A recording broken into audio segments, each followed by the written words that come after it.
Baiklah, assalamualaikum warahmatullahi wabarakatuh. Kembali lagi pada mata kuliah sistematika tumbuhan, di mana kali ini kita akan sedikit membahas mengenai klasifikasi tumbuhan.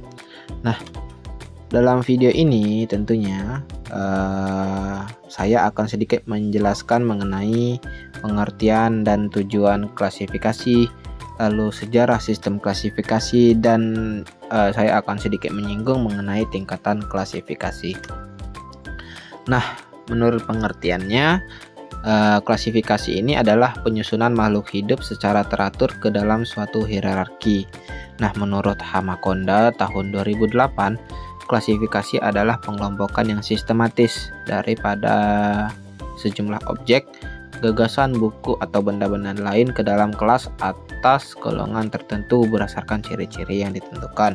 Tentunya apabila kita membicarakan ya klasifikasi tumbuhan, maka yang dikelompokkan adalah jenis-jenis tumbuhan ya. Jadi pengelompokan jenis-jenis tumbuhan yang sistematis, pengelompokan itu dimasukkan ke dalam kelas atas golongan tertentu berdasarkan ciri-ciri yang ditentukan.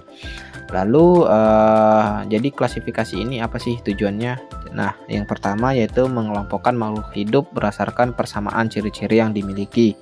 Lalu ada mengetahui ciri-ciri suatu jenis makhluk hidup untuk membedakannya dengan makhluk hidup dari jenis yang lain. Lalu klasifikasi ini juga bertujuan mengetahui hubungan kekerabatan makhluk hidup, dan yang tak kalah penting, klasifikasi ini juga bisa ya untuk memberi nama makhluk hidup yang belum diketahui namanya atau belum memiliki nama. Nah, bicara tentang klasifikasi, tentunya kita pasti harus tahu juga ya sejarahnya.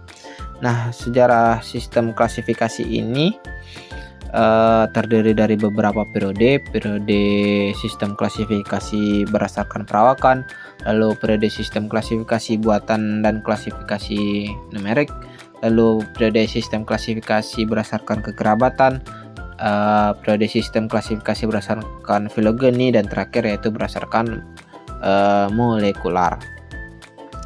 Yang pertama yaitu periode sistem klasifikasi berdasarkan perawakan, di mana pada periode ini tumbuhan itu diklasifikasikan berdasarkan perawakannya ya, sesuai dengan judul. Nah, perawakan yang dimaksud yaitu seperti pohon, semak, herba, atau tumbuhan pemanjat. Nah, selain dari perawakannya juga dikenal pula daur hidupnya seperti semusim atau anual, dua musim atau bianual, atau tahunan, atau yang disebut dengan perennial.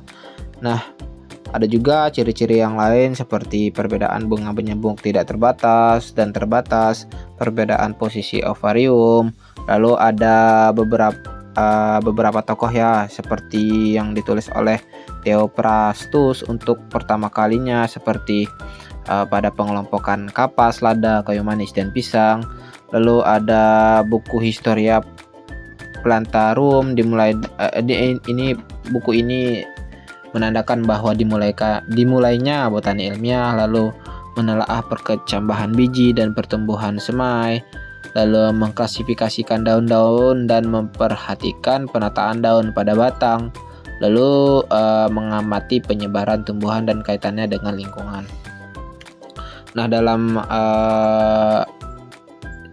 periode perawakan ini ada beberapa tokoh ya. Yang pertama ada Albertus Magnus, di mana pada intinya ya dia mengatakan meneliti ya mengenai perbedaan struktur batang, membedakan tumbuhan dikotil dan monokotil, yang mana tumbuhan berpembuluh dan yang tidak berpembuluh. Lalu ada Otto Brunsfeld yang menggolongkan perfekti dan imperfekti, lalu penggolongan tumbuhan berdasarkan ada tidaknya bunga. Lalu ada tokoh yang bernama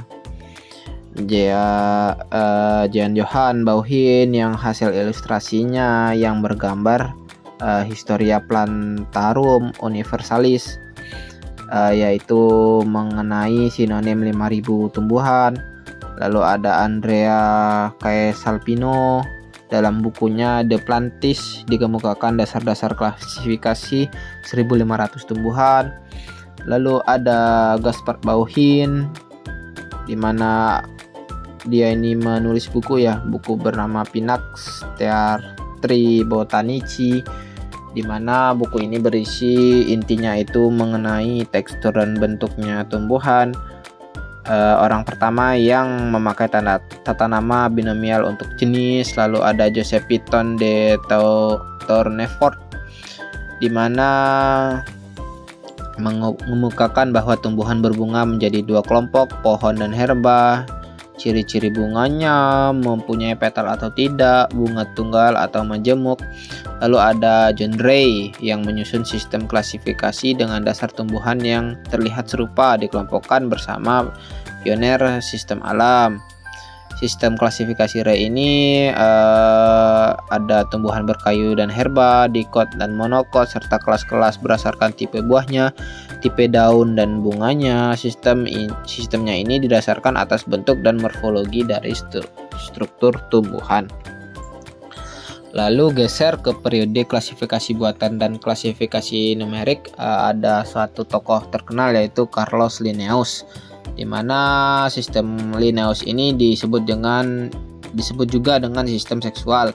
Sistem Linnaeus ini ada 24 kelas untuk menampung dunia tumbuhan, di mana jumlah, posisi, pengaturan, dan panjang benang sari.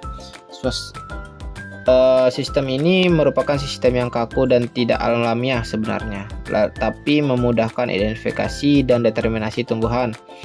Nah, dalam periode ini diasumsikan bahwa jenis spesies adalah dasar landasan taksonomi.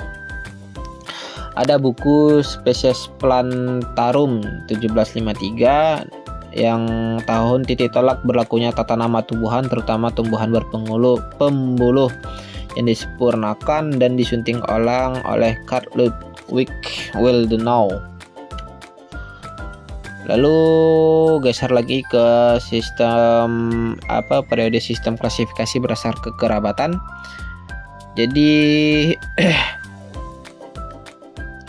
ada satu tokoh Anthony Laurent de Jussy, yang mana membuat suatu bentuk kekerabatan pada suku Ranunculataceae.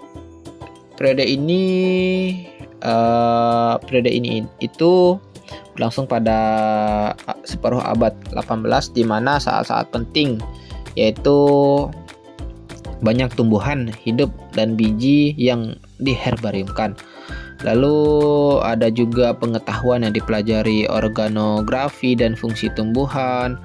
Lalu Anthony Laurent de Jussy ini mengklasifikasikan tumbuhan menjadi banyak seperti Acotyledonae, Monocotyledonae, dan Dicotyledonae. Kemudian dikelompokkanlah menjadi 5 berdasarkan ciri-ciri corolla, yaitu apetale, petale, monopetal, polypetal, dan declinae.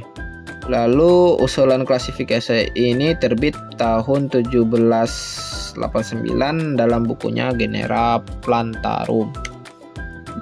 Geser lagi kepada periode sistem klasifikasi berdasarkan filogeni, di mana klasifikasi ini didasari oleh proses evolusi atau keturunan Jadi urutan klasifikasi dalam sistem filogeni ini sekaligus menunjukkan urutan filogeninya. Namun terdapat kekurangan, yaitu adanya kesulitan dalam penelaahan filogenetik. Dalam periode ini terdapat 2 aliran aliran Engler dan aliran Renales. Aliran Engler ini mengatakan bahwa monokotil lebih primitif dari dikotil, anggrek lebih berkembang daripada rumput.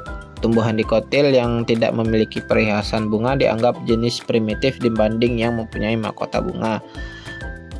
Kalau aliran Renales itu tumbuhan berbiji primitif, bunganya runjung, mempunyai organ reproduksi pada tusam.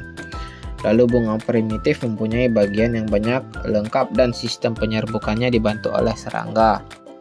Geser lagi ya, sejalan dengan perkembangannya ilmu pengetahuan.